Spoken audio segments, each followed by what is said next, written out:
How's it going? Good. Thank you for I'm getting a couple of thumbs. Great. So thanks. It's nice to see you all. Thanks for hopping on the line here today. So just a few things before I pass the mic off to Clee.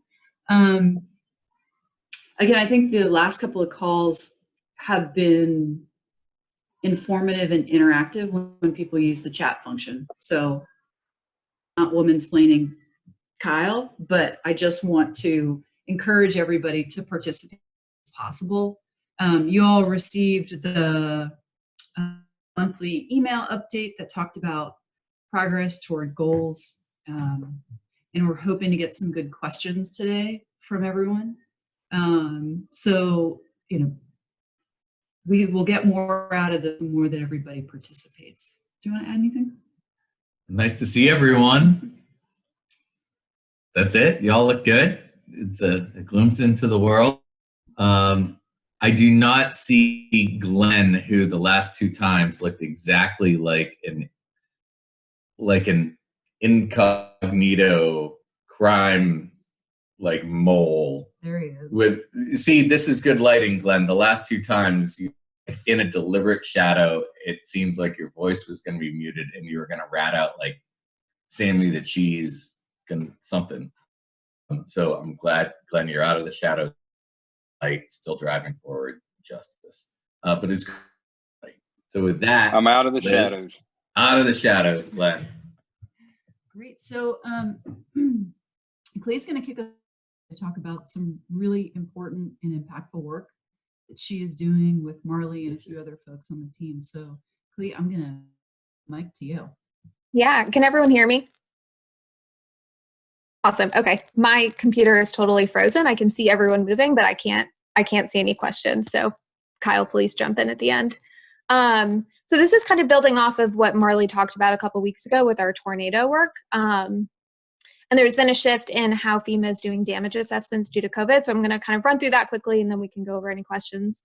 So typically, as you guys, I'm sure, are well aware, FEMA conducts damage assessments in person with inspectors who will go out, walk the home, assess the damage, and then the award will be calculated that way.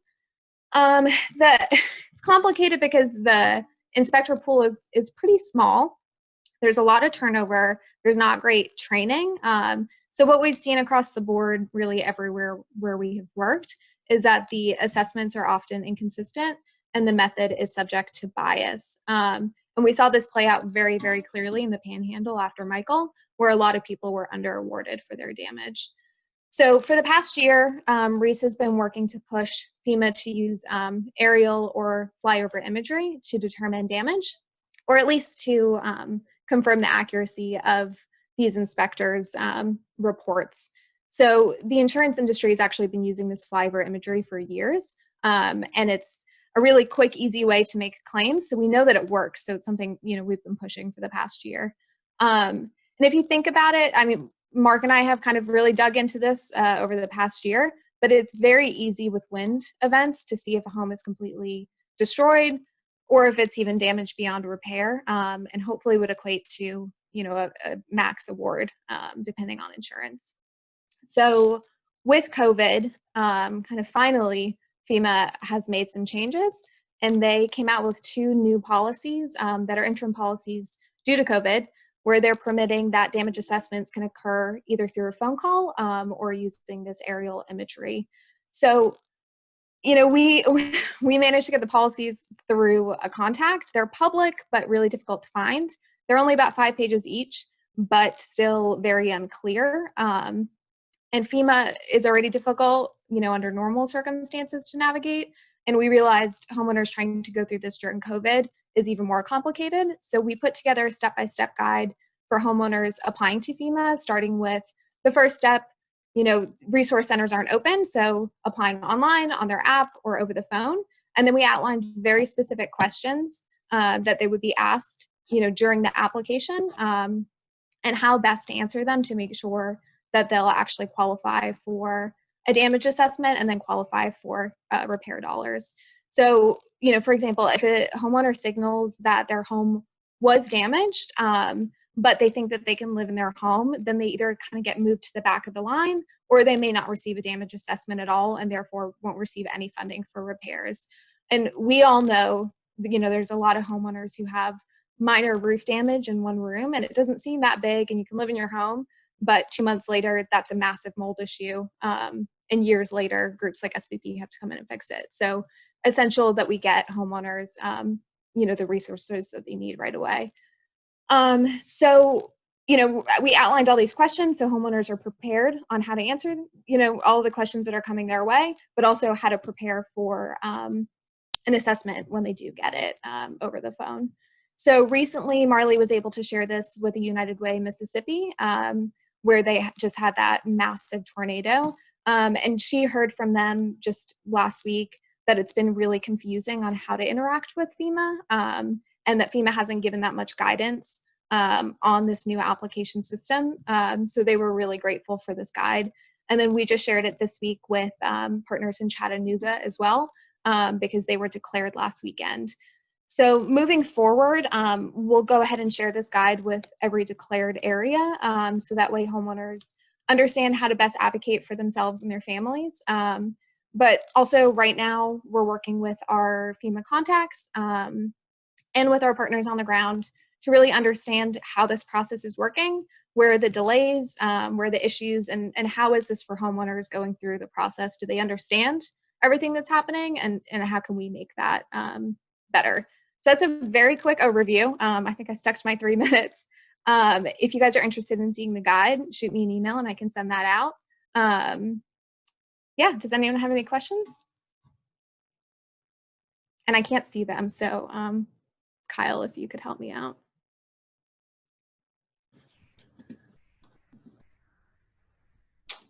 Could you share the guide? Yeah, I can send that out. Awesome. Andrea says, this is so great. Thanks so much for sharing.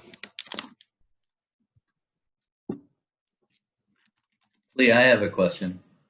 Yeah. Zach, is this something we can blast out via social media? Is one question. And two, how are you finding the partners through whom you're distributing? Are they local versions of national partners? If you can walk the team through the strategy and, to make it a working meeting. If anyone, if you want something from other members on this team to help distribute, or development comms folks, if you have thoughts about how to get it out the door more, and maybe you're already deeply coordinated, that would be great. So would love your thoughts about those things, Clee.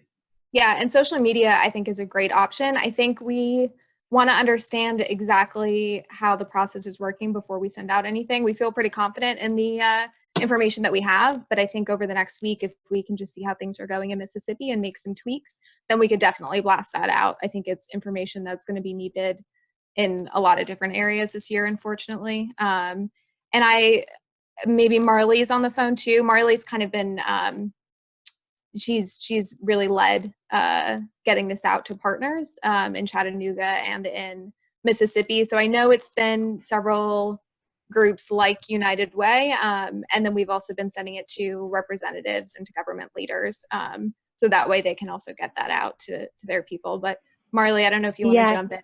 Yeah, I can jump in. So we have national partnerships or national relationships with a lot of organizations like United Way, Habitat for Humanity, and Rebuilding Together. So we connect through them for the local chapters so that we can provide it directly in the community. And then I also just do research on which organizations are the local news reports reporting to, because there always tends to be reports that are saying go to these organizations for help. So then I reach out to those organizations as well, because a lot of times those might not be national organizations, but local organizations, so that they can also provide the resources to their clients that they're serving. And then like Clee said, we also do contacts at the county, local, city, and state levels. We do have a few questions here. So the first is from Tommy in Baton Rouge. Is there pressure on FEMA to change the way they assess homes in the future, more like how we piloted in Florida? We've been pressuring them for a year, along with some of our partners. It's not something, and Reese maybe is on the line too. It's not something that I've heard from many other groups, but when we talk about it, everyone's on board. So I think with them testing it now, and kind of ironing out the issues, I think that there's definitely a possibility this could stay long-term, beyond COVID. The next question comes to us from Hannah in New Orleans. Are we working on something similar for the version of FEMA in the Bahamas? Not sure if you clarified this already, but curious if they have even made policies on the island there.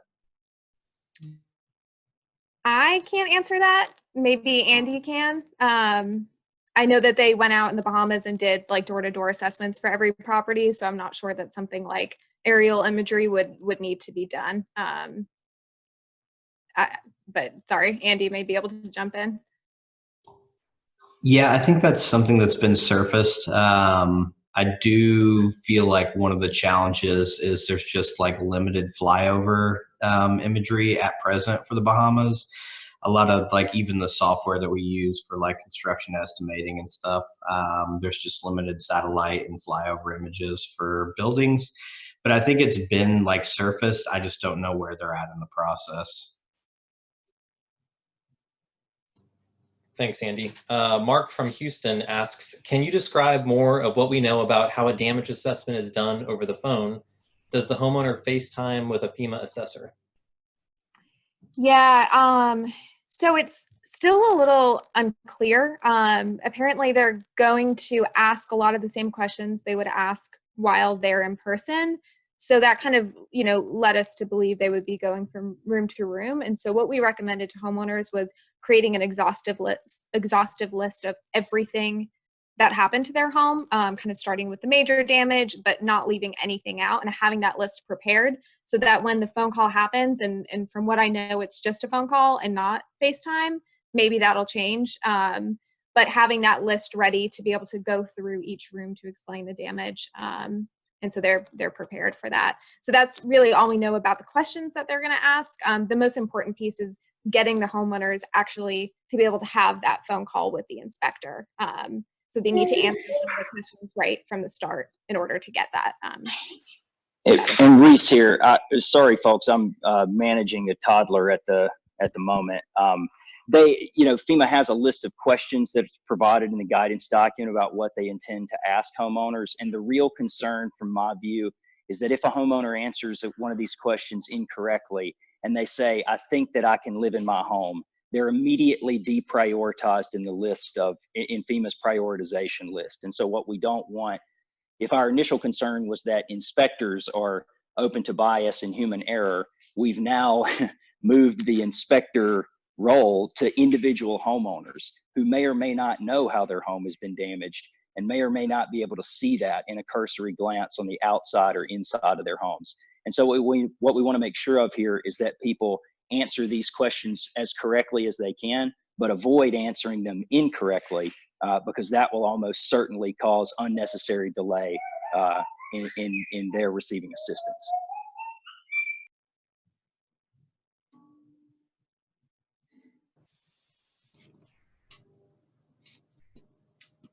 Great. So I think those are all the questions. Cool. Thanks, everyone. I'll send out the guide afterwards. Hey, thanks, Clee and Reese and Marley. Really great work that you guys are doing. And the type of work that you're doing it takes a lot of time and a lot of patience and a lot of perseverance. So thank you for sticking with it. I feel like we're right on the edge of perhaps FEMA embracing some of this modern technology that will be much more efficient, much more accurate. So thanks again. Tommy is going to talk next. Nice haircut, Tommy. He and his colleagues, as I mentioned last week on the phone, have returned to construction sites in New Orleans. And so I wanted to give Tommy an opportunity to share with all of you what that experience has been, some of the changes that he and the team have implemented in New Orleans, and then give folks an opportunity to ask some questions. So thanks, Tommy. Sure. Actually, at the beginning of last week, Dulcie and Jody and Hannah and Nick and I all went out to the lower ninth. The work we've been doing has been wall panel building. There's a laydown lot out there that we've been working at every day, weather permitting, and we're building 4 foot and 8 foot wall panels. We did implement, and it's been an evolving activity, some safety measures that we've incorporated. Obviously, there were pre-existing ones like the use of gloves and safety glasses, but we are now masking. We do maintain 6 foot distance between ourselves and our subs, the subs that are out there. We do keep a constant availability of hand sanitizer and wipes available on site. We began shortly after we started kind of limiting the tool sharing that we were doing. So we would pre-assign somebody, you know, I ran the saw and you know, other people built panels, but we kind of used the same tools, generally speaking, all day long versus kind of taking a chance on cross-contaminating. We did some really reasonably normal things. We brought our own lunches, we brought our own water, as opposed to having community coolers where we would get water or coffee or anything like that out of, just to, again, limit the amount of shared items that we have out there. With regard to vehicles, we made it a policy on our own of not ride sharing, and also when, you know, if we used company vehicles when we came back, we would clean them. We sprayed them down, we wiped down the vehicles. We do this as a matter of course every single day when we bring them back, so that the next person that might use a vehicle will step into something that's clean and sanitary and doesn't have, you know, anything residual from the previous day. You know, those are basically the safety measures that we started with on an ongoing basis as we're out there longer. I'm sure we'll implement more. Basically, when we went out there, I think we were out there sort of to pilot the idea of how we were going to reintroduce people to work sites. And so it was a good place for us to start with regard to the laydown lot. Because it was an exterior activity, it naturally gave us a little bit more space to work in, so that we weren't, you know, inside of a house and had too many people in the same room. We could kind of get a feel for what it felt like to work all day, but be conscious of maintaining that distance between each other. We also, because of the activity going on out there, we worked with subcontractors that were coming from a little bit of a different perspective than where we were coming from. Like I said, we just started again in the field last week. A lot of the subcontractors who are working out there had never left the field because they were construction was considered an essential activity. And so it was kind of interesting, because we were coming from a place that was very, very conscious of maintaining social distance and being protective of ourselves and of others. And some of them had acclimated to a little bit of a more loose environment. So as we got used to that, it helped us to develop how we would feel about bringing members, for example, back out in the field and working with them. And it helped us to have a dialogue as SBP was in the process of crafting a policy, a safety policy that would be implemented when we brought members back into the field. And I feel as though that policy we've taken a higher ground as far as caution is concerned, and I'm kind of grateful for that.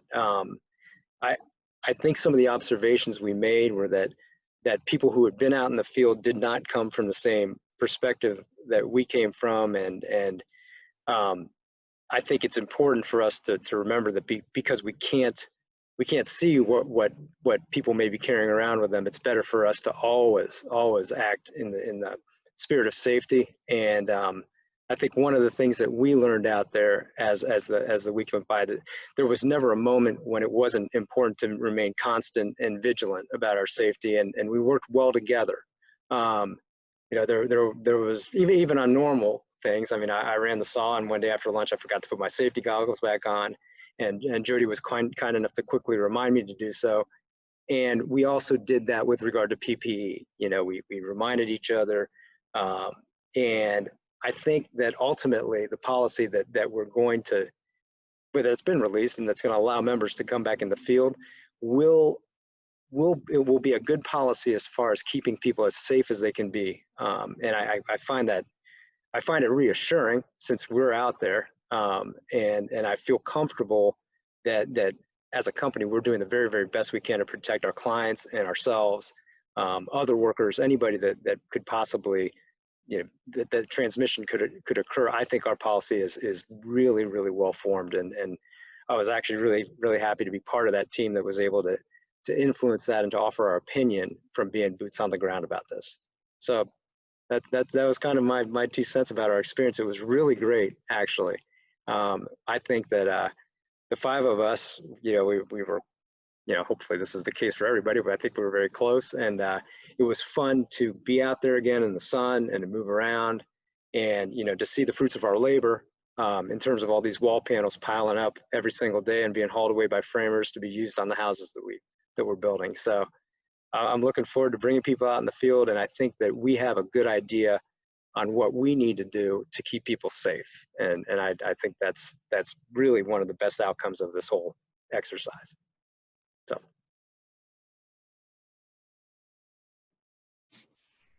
Great. Thank you, Tommy. There's a couple questions that we have from folks, and I think maybe some of these, Tommy, if you feel comfortable, you could answer. I think I could probably take a stab at some of them too. So Nate had asked, is it incumbent upon us using our share principle to be advocating for proper distancing and safety to our subs, or does that set up a tough engagement? It's a great question. Like I mentioned, we're coming from different perspectives.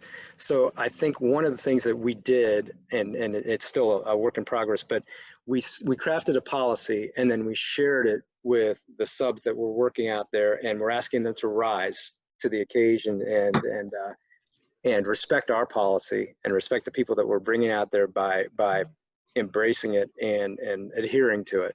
I think that it is going to be something that's, like I said, constant vigilance is going to be required. I think that, with some of the subcontractors that we've seen, some mask, others do not, and we're going to have to continually remind them of what our policy is so that we can keep our people safe and hopefully maybe influence them to practice a little bit more safety themselves. But it's a great question. Yeah, and I'll add just a little bit more color here. Thanks for the question, Nate. So a few things. One is our general contractor has to get their subs to adhere to some of these basic principles. They're not working next to our people, even though our people can see them. So I just want to clarify that for everybody. They're not coming, they're not jeopardizing our team's safety because they're working alongside them and being careless. And as we thought about how we make the sites, because our AmeriCorps members in New Orleans, the ones that are going to be serving at construction sites next week, they're going to be working inside. And so one of the things that we've done is set up signage that basically on the outside of the property says, do not enter. And we've made it really clear to our GC, like no one is allowed to enter these properties because our people are going to be working in here. So that's another thing that I think will create some separation between us and them. So we are going to work our hardest to make sure that we are all adhering to the same standards. But fortunately, from what I've gathered so far, they're far enough away from us. I'm not saying that this is acceptable, but I just want everybody to be reassured that they're far enough away from us that they're not potentially contaminating our team.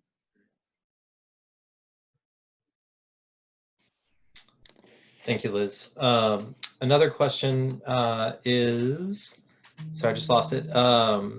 Do we foresee any challenges getting access to building supplies? Has that been something that we've seen so far? We have seen that in certain ways. It seems like there's been a couple products that the GC has had some delays on: cabinets, tubs. They're not overwhelming delays, and they've been able to work around them with regard to their scheduling so that construction doesn't entirely stop. But yes, there have been some delays that we've been experiencing. Usually things that might have taken previously 7 days might take twice as long. and it's just something that they're working with. I think the other, Kyle, do you want to talk a little bit about like buying? So this, just to give this like maybe a little bit more helpful context for everybody, the work that we're doing, or specifically that our team is doing in the lower ninth ward, are the doubles that we're creating that will become affordable rentals. And we hired a general contractor to work with us on these, to develop these units. Not because our team can't do it, but because we have to produce a really high volume in a very short period of time. And so they're doing pieces of it and we're doing pieces of it, which just seems to be overall working out really well. As we bring in more members to sites next week, and there's a chance that we have to purchase more consumables, we've got some policies in place around what supply and logistics can do, and the type of buying they can do if they go to Home Depot. Basically, just curbside pickup. We got to call in, have it put in the back of the truck. We just don't want people currently like walking through the halls of Home Depot. So just wanted to share that. And again, we will happily share all of the policies that we're creating in New Orleans. Obviously, we're going to continue to improve on those, which I'm really excited about as other sites begin construction work in the very near future. There was one request, Tommy, and that was, can we take pictures so we can share with the team here? I think that would be a great idea. So just letting you know that. Another question was around porta potty cleanliness. And that's something, it's a small confined space. And so that's something that we're thinking through. One thing that we did notice is that porta potties need to either be cleaned more frequently, or we have additional porta potties. We're going to look at kind of the price point on both of those to see what makes the most sense. But what does make sense is that people are sanitizing the porta potties down after use. So what we're going to do is have like a bottle of sanitizing solution that can be sprayed in the portalets after someone uses the restroom. In the same vein, a plethora of hand sanitizer and Clorox wipes on site. So something that we're thinking about. Really appreciate the thought there. Vince asked if we can share the written policy, and yes, so while we're developing, so we will share it in the near future. What works for, I guess, New Orleans right now, I think will work in most cases across the board, but want to make sure that we get that language right for, to share it nationally, but we'll share it soon. And then also question about what's the plan, beyond the New Orleans pilot opening sites, and what might that look like for the rest of the team? I can hop in here. I know Thomas has already had conversation with a couple of sites that are eager to get started. And so we want to give the members in New Orleans an opportunity to get out there and follow the protocol that the New Orleans staff has developed and tested out a little bit. And then at the same time, executive directors and Thomas will be talking about timeline to get staff and members out to their sites, what some of the constraints are that we have to think our way around, so that we can provide a safe but effective field experience for our members. And I just want to be really clear. I don't think the timeline, I know the timeline won't be the same across all the sites. There's some communities where you still can't do construction work. And so those will be phased in when it's allowed. And then others where construction work either has been permitted or just recently was allowed to start up again. And so those are the communities that we're going to be targeting first. Have another question about volunteers. When we have volunteers back on site, will we adjust our registration to reflect similar health and safety precautions? And yeah, the answer is definitely. I think, life and work and volunteerism in the US is going to be different, if not in the next year or two, but changes how we think about, human interaction and being in close contact with people. With volunteers, we're just going to think through how we do that. And I think the work that we're piloting in New Orleans is the first start of that. So I'm excited to see how we're going to get volunteers back onto our sites. We're going to do it in a safe way. I just will have to kind of develop those policies and procedures as we get to them.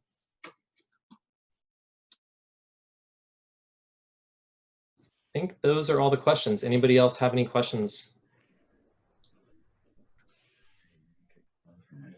Okay. All right, folks, we are now going to get into the scorecard. And I think you have it in a way that you'll be able to look at it.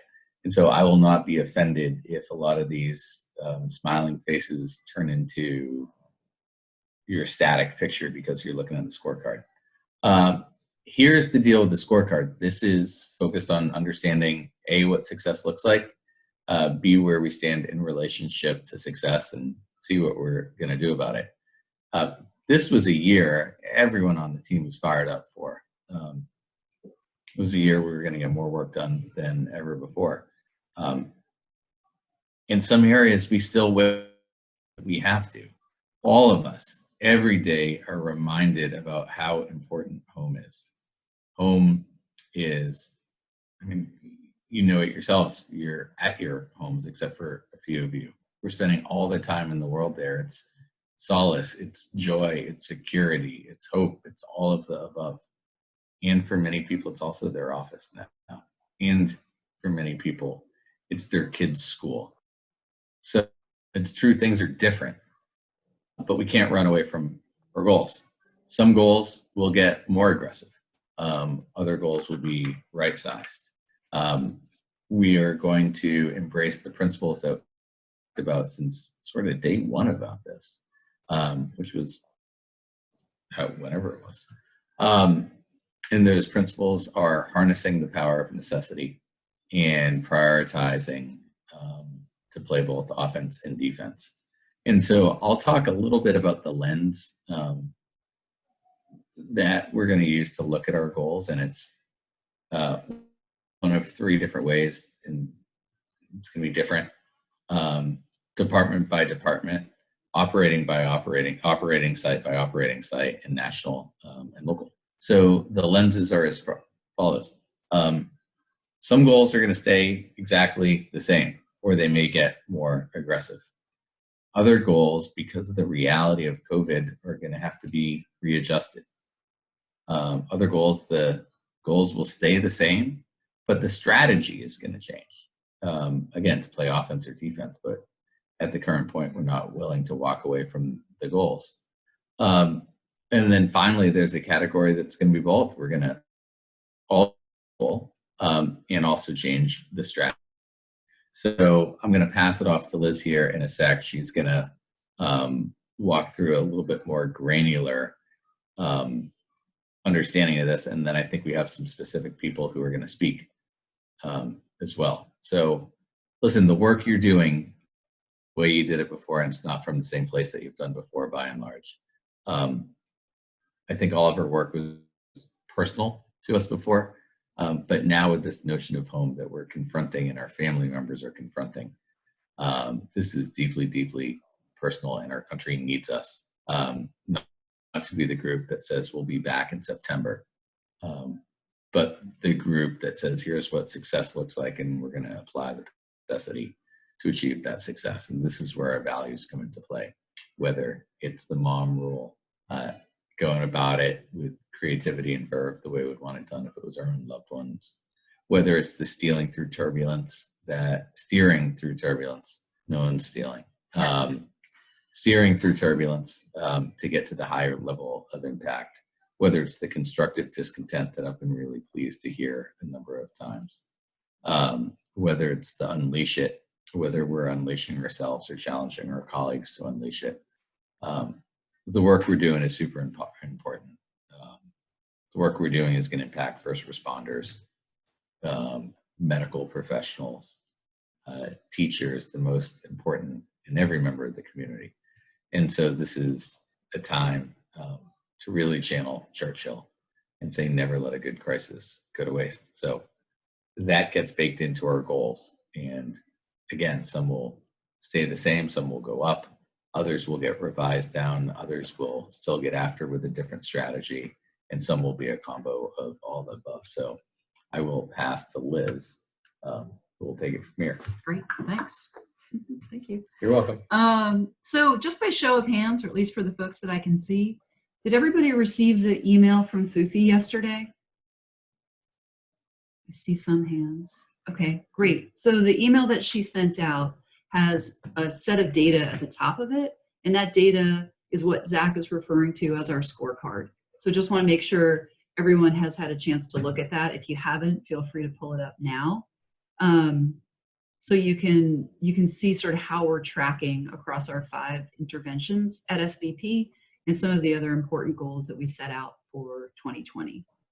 So Zach talked about how we might have to pivot and adjust, either up or down, depending on the specific team or department, or depending on the specific activity. And so what I want to do today is both answer questions, but also I'm going to ask a couple people to talk very specifically about this idea of pivoting and either adjusting their goal or their strategy, or both or neither. And so Elizabeth, I'm hoping that you can talk first about some of the things that you're doing in development that look a little bit different than what you had planned on initially for 2020.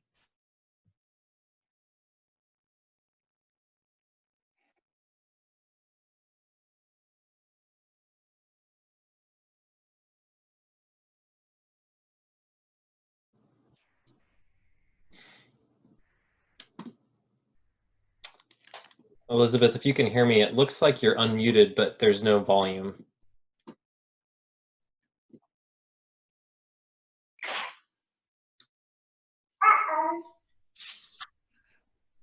Nope, still not working. Yep, we might have you call in. Oh, you are called in. You guys want to hear Solomon do his best Elizabeth Egley impression? So Elizabeth, while you get your technology worked out, I am gonna jump over to JR, who is also on the phone. I don't know if we can just see, if we'll be able to see him or hear him or both, but JR, if you can talk a little bit to the team about how the some of the things you're doing with the leader practitioner course, I think that would be a really helpful example.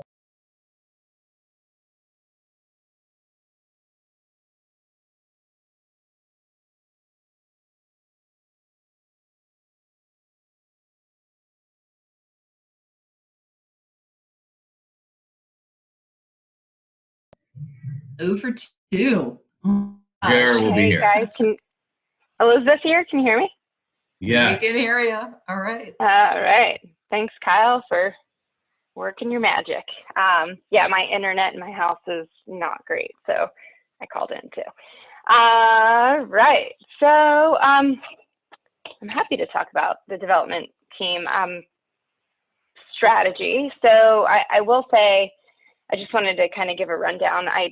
The scorecard that you're looking at gives a pretty high level overview of the totals that we've been able to bring in thus far. And so just kind of want to give you a little glimpse of what that's looked like and some bright spots, but also to share kind of how we've pivoted a little bit. And so for the beginning of this year was actually really strong. We achieved our Q1 goals in essentially the first and second months as far as revenue goes, and then we saw a pretty sharp decline in March. And so the good news is that we started off really strong, capturing some revenue from commitments that were made in 2019. And now, as we anticipated, there was a bit of a decline, but let me share some bright spots. Farmers Insurance increased its donation to SBP to $1.5 million this year and made that commitment over 3 years.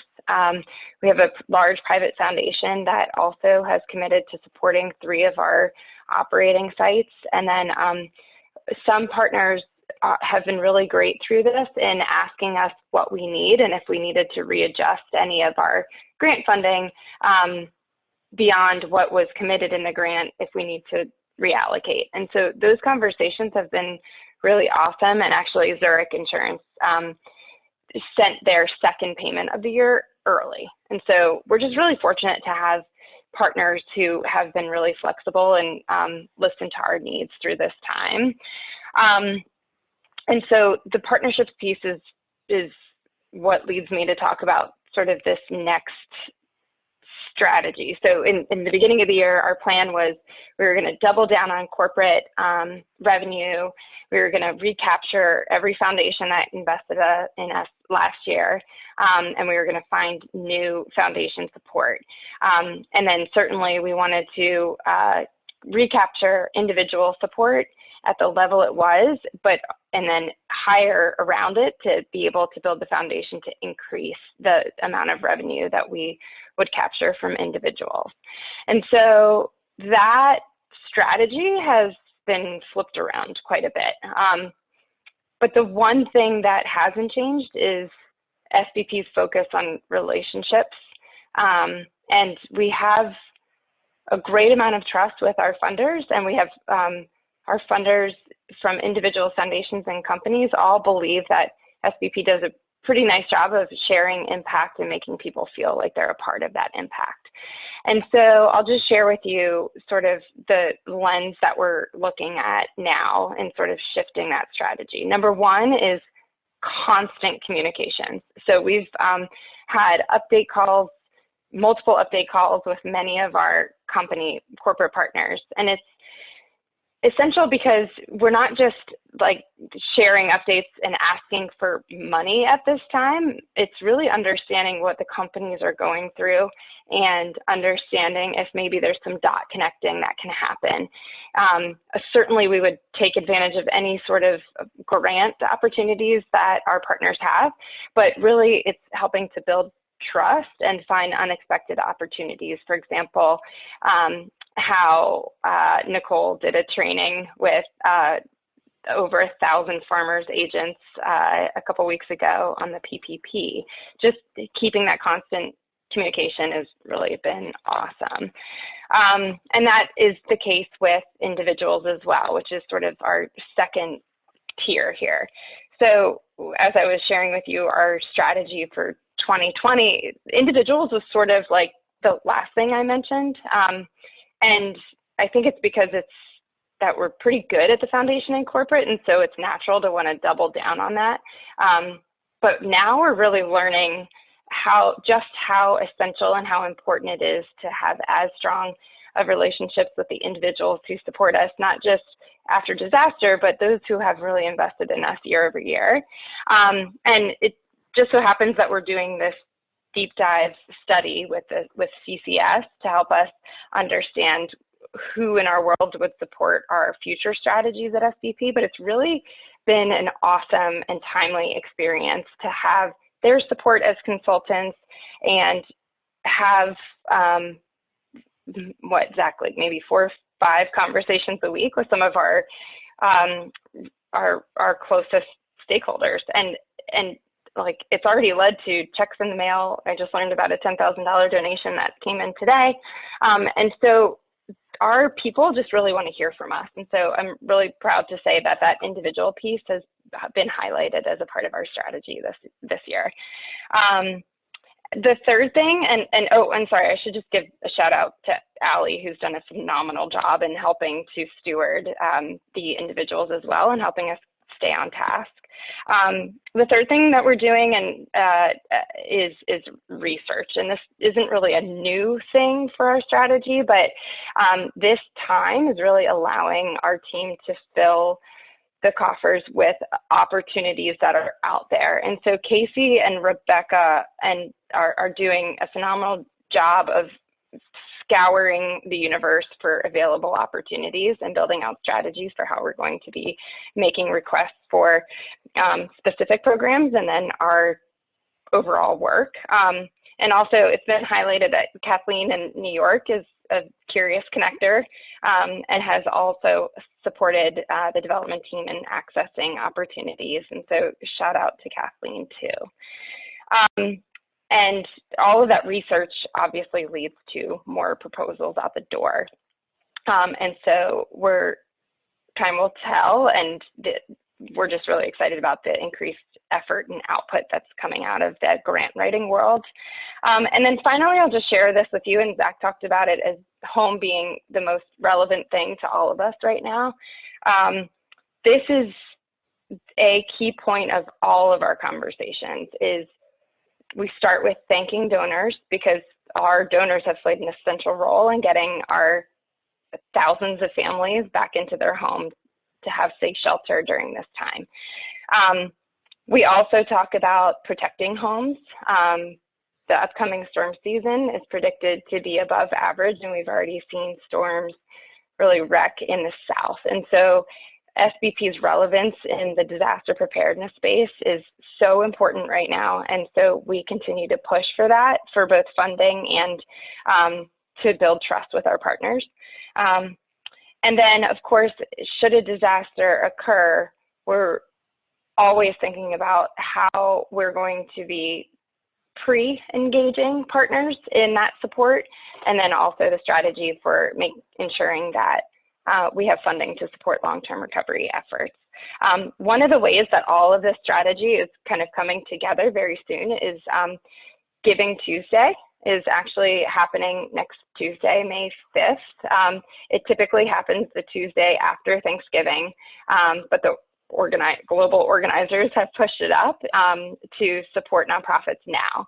And so you may have already seen on social, Fufi and her team are doing a great job of teeing us up for a successful day on Giving Tuesday.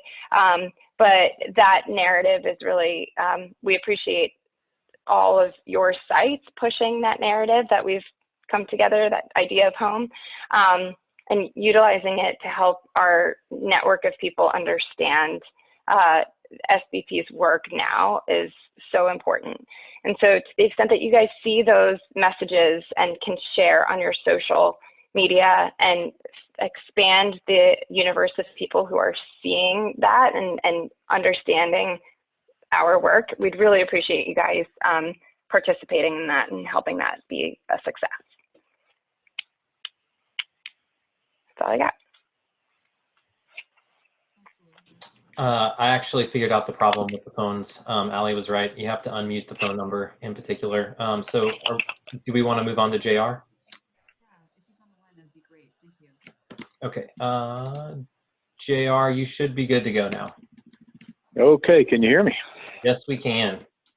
Oh, excellent. Well, thank you. I appreciate that. It's been an interesting afternoon here with the electronics going on around my house. So thank you for giving me a second opportunity. So the Leader Practitioner course, as most of you know, we bring in leaders. We selectively go out and try to find folks that have CDBG-DR grants. Most of these are in the millions, in some cases billions of dollars. We try to find those leaders and we try to bring them to New Orleans. And our attempt here is to get in front of the problem. As you know, once that grant hits the ground, what ends up happening is that the grantee, the state or city or county, is then only given a very limited amount of time to write an action plan. And what we want to do is get in there before they begin writing the action plan. So knowing that we won't be able to bring people together in New Orleans in May, so what we decided to do is we're going to offer what we're calling some virtual online classes. Initially, we've picked out 3 classes. We think that those are the 3 that will resonate the most with our grantees. And to date, I think thanks to Clee and Marley and all their work, we will conduct a full-scale rehearsal tomorrow morning. And the first class that we will give will be Leadership in Disaster Recovery in a COVID Environment. We'll attempt to put that out. I think right now we've got 40 to 50 folks who have signed up for that on the Cisco WebEx. The second class will be the Wednesday following that, and that will be a class in which we talk about the things that we see most in disaster recovery, kind of trend lines of ways that common pitfalls is what we refer to that block of instruction as. And we think that that's also had quite a following. The third one following the Wednesday after that, my colleague and the patriarch here, Rand, will teach that one. And that will be on outreach and intake in a COVID-19 world. When you're talking about going out to, 2,000 to 3,000, 5,000, 7,000 people across the state somewhere, and taking in all their documentations and being able to talk to them and be able to interact with them. That's going to be challenging.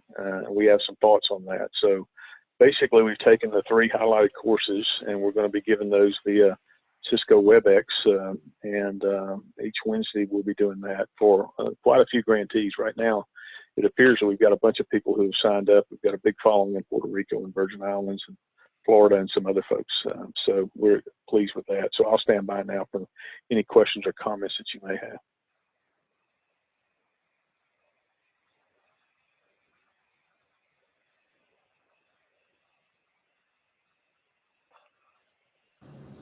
Is there anybody still there? Yes. We're all still here. Yep. We're, Okay. you're getting a lot of praise on the Zoom chat. I will also tell you, as soon as you started talking, the group of people that we were looking at, they all just sort of lit up. So so thank you for joining us today and talking about the LPC and really talking about how you changed your strategy to respond to the current condition and understanding what's at the forefront of government leaders' minds. Really, really helpful. So thank you. Yes, ma'am. And then I know we just have a couple minutes left. So Lauren's going to hop in here and just take a few minutes to talk about how she's thinking about opportunity housing and some things that she either did or didn't do as a result of COVID-19. So Lauren, I'll let you hop in here. Hi, everybody. Can you hear me? Okay, great. I think I have met or spoken to or emailed with almost everybody, but not quite everybody. So I'm Lauren. I work in New Orleans, heading up the implementation of our Opportunity Housing Program. And I think pretty much everybody has probably heard of that. But in case you haven't, it's SVP's proactive